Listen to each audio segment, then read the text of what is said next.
चलिए जानते हैं आज की देश और दुनिया की सिलेक्टेड काम की और महत्वपूर्ण 50 बड़ी खबरों को सिर्फ 10 मिनट में। पर अभी तक आपने इस वीडियो को लाइक नहीं किया तो लाइक कर दीजिए। पीएम मोदी भगवान के अवतार जो जब तक चाहे प्रधानमंत्री रह सकते हैं। यूपी के कैबिनेट शिक्षा मंत्री गुलाब देवी का बड़ा बयान।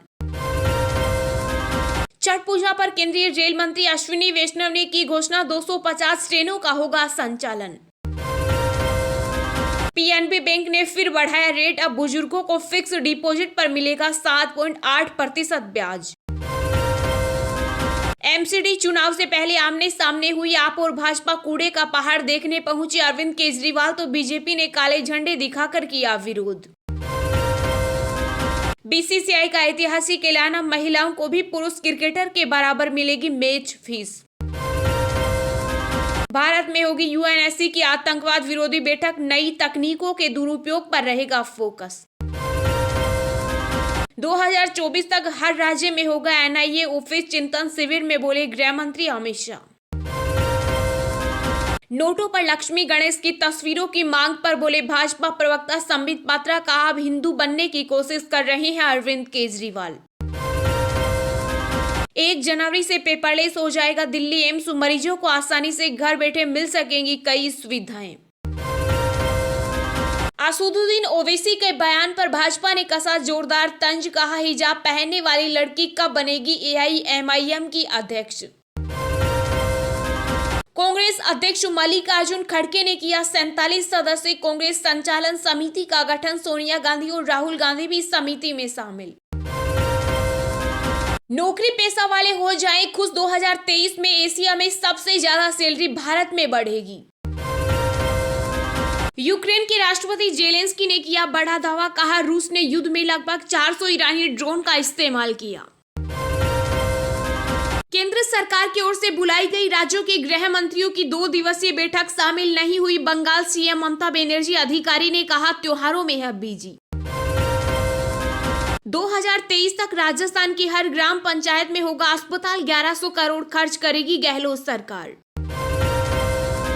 दिवाली की छुट्टियों के बाद शेयर मार्केट में आई उछाल, शुरुआती कारोबार में सेंसेक्स 416 अंक तो निफ्टी में 415.98 अंक की हुई बढ़ोतरी। केंद्रीय गृह मंत्री अमित शाह ने हरियाणा को दी करोड़ों की सौगात, कहा मोदी जी ने दीपावली का तोहफा भेजा। गुजरात विधानसभा चुनाव के लिए अगले महीने हो सकता है तारीखों का ऐलान, नवंबर में वोटिंग के आसार। भारतीय वायुसेना के परिवहन विमान C295 का पहली बार भारत में होगा निर्माण, टाटा और एयरबस में हुआ समझौता। जम्मू कश्मीर की पूर्व सीएम महबूबा मुफ्ती को 15 नवंबर तक सरकारी आवास खाली करने के लिए भेजा गया नोटिस। पीएम मोदी ने ब्रिटेन के प्रधानमंत्री सुनक को फोन कर दी बधाई, व्यापार समझौतों को जल्द तय करने पर हुई बात। सीएम रहते नीति कुछ और थी, पीएम बनते ही कुछ और हुई, मोदी सरकार पर बरसे एनसीपी चीफ शरद पवार। केंद्रीय वित्त मंत्री निर्मला सीतारमण ने एआईआईबी को दी सलाह, कहा इंफ्रास्ट्रक्चर और क्लीन एनर्जी में बढ़ाई निवेश। प्रधानमंत्री बनने के बाद भारतीय मूल के ऋषि सुनक ने किया बड़ा दावा, कहा मैं ऐसा ब्रिटेन बनाऊंगा जहां हमारे बच्चे दिए जला सकें। आतंकवाद की नई चुनौतियों से निपटने के लिए यूएनएससी की 2 दिनों तक मुंबई और नई दिल्ली में चलेगी बैठक। मैं भारत का बहुत बड़ा फैन, विदेश मंत्री एस जयशंकर ने चीनी राजनयिक का कसा पेंच तो एकदम बदल गए सुर। गुजरात में गहलोत के भरोसे कांग्रेस 4 दिन में करेंगे 6 जनसभाएं, साथ ही निकालेंगे भारत जोड़ो यात्रा। हिमाचल के सीएम जयराम ठाकुर ने ली चुटकी, कहा राहुल गांधी ने कभी आटा नहीं खरीदा, इसलिए उन्हें क्या मालूम आटा लीटर के हिसाब मिलता है किलो के हिसाब से।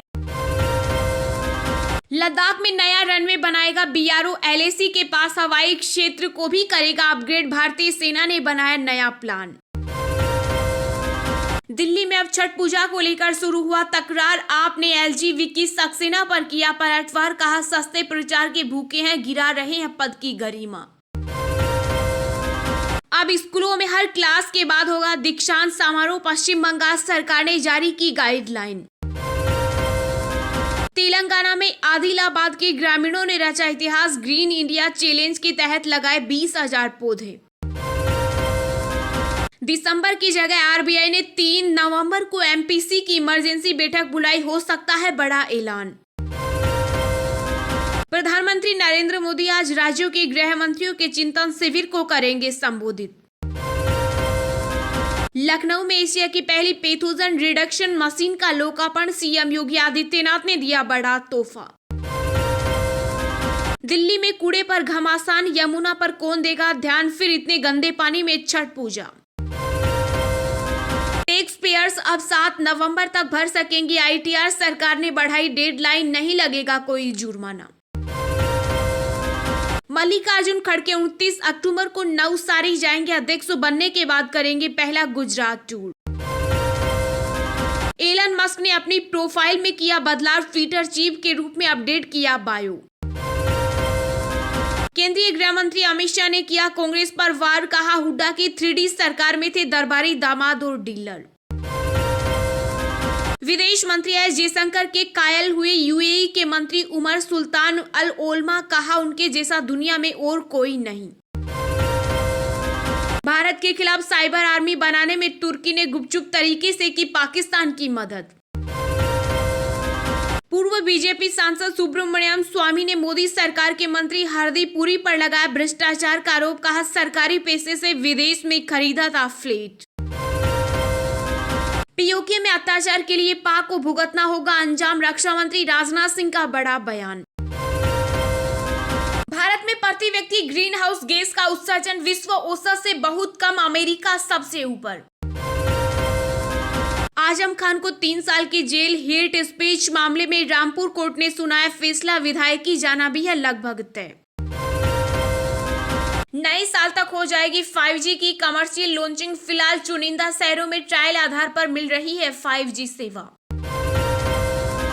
देश में एक बार फिर 1000 के पार हुए कोरोना के मामले, बीते 24 घंटों में सामने आए 1112 नए केस, सिर्फ एक की हुई मौत। विधि विधान के साथ बंद हुए केदारनाथ के कपाट, अब 6 महीनों तक उकी मठ में होगी पूजा।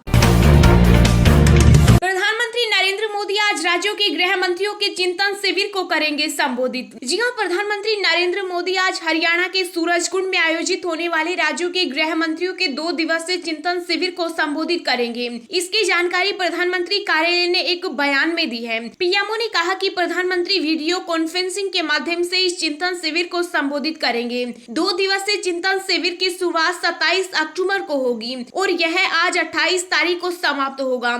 इसमें राज्यों के गृह सचिव, पुलिस महानिदेशक और केंद्रीय सुरक्षा बलों के महानिदेशक भी शामिल हुए। प्रधानमंत्री कार्यालय ने कहा कि गृह मंत्रियों का चिंतन शिविर प्रधानमंत्री द्वारा अपने स्वतंत्रता दिवस भाषण में घोषित पंच प्राण के अनुसार आंतरिक सुरक्षा से संबंधित मामलों पर नीति निर्माण को राष्ट्रीय परिप्रेक्ष्य प्रदान करने का एक प्रयास है। पीएमओ के मुताबिक सहकारी संघवाद की भावना से यह शिविर केंद्र और राज्य स्तर पर विभिन्न हितधारकों के बीच योजनाओं के क्रियान्वयन में अधिक तालमेल लाएगा।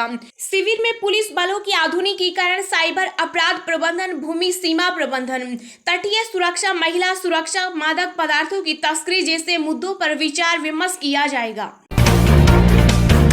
छठ पूजा पर केंद्रीय रेल मंत्री अश्विनी वैष्णव ने की घोषणा, 250 ट्रेनों का होगा संचालन। जी हां, देश में इन दिनों त्योहारों का सीजन चल रहा है। दिवाली के बाद अब छठ पूजा की तैयारी जोरों पर है। साथ ही बड़ी तादाद में छठ मनाने के लिए लोग अपने घरों की ओर जा रहे हैं। ऐसे में रेलवे ने अतिरिक्त बोझ झेलने के लिए कमर कस ली है। केंद्रीय रेल मंत्री अश्विनी वैष्णव ने कहा कि छठ के चलते 250 ट्रेनों का संचालन किया जा रहा है। इन ट्रेनों के जरिए करीब 1,04,000 सीटें उपलब्ध कराई गई हैं। छठ पूजा बिहार और पूर्वी उत्तर प्रदेश में मनाया जाने वाला एक प्रमुख हिंदू त्योहार है। अपने घरों से दूर दूसरे शहरों में काम करने वाले नौकरी पेशा लोग त्योहार पर अपने घर पहुंचने की कोशिश करते हैं।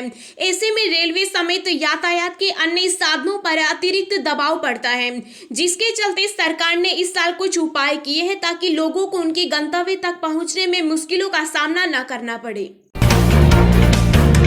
2023 तक राजस्थान की हर ग्राम पंचायत में होगा अस्पताल, 1100 करोड़ खर्च करेगी गहलोत सरकार। जी हां, राजस्थान में विधानसभा चुनाव से पहले गहलोत सरकार लगातार सौगात दे रही है। इसी कड़ी में अब प्रदेश के ग्रामीण स्तर तक स्वास्थ्य सुविधाओं के क्षेत्र में सरकार बड़ी पहल कर रही है, जहां पहली बार सभी 33 जिलों की 11,307 ग्राम पंचायतों में स्वास्थ्य केंद्र के लिए स्क्रूटनी की जाएगी।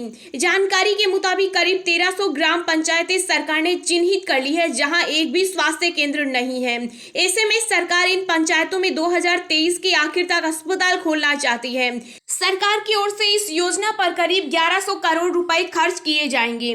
वहीं वर्तमान में प्रदेश में 11,000 उप स्वास्थ्य केंद्र, पीएससी, सीएससी, उप जिला और जिला अस्पताल है, जिनकी संख्या सरकार करीब 17,000 तक करना चाहती है। प्रदेश में 11,307 ग्राम पंचायतों में फिलहाल 1,07,707 वार्ड पंच है और ऐसी कई ग्राम पंचायतें हैं जहां की आबादी 10,000 से भी अधिक है। सरकार ने ग्राम पंचायतों को चिन्हित किया है, लेकिन आबादी के हिसाब से कई ग्राम पंचायतों में एक ही जगह है। 6 स्वास्थ्य केंद्र खोले जाने की जरूरत है।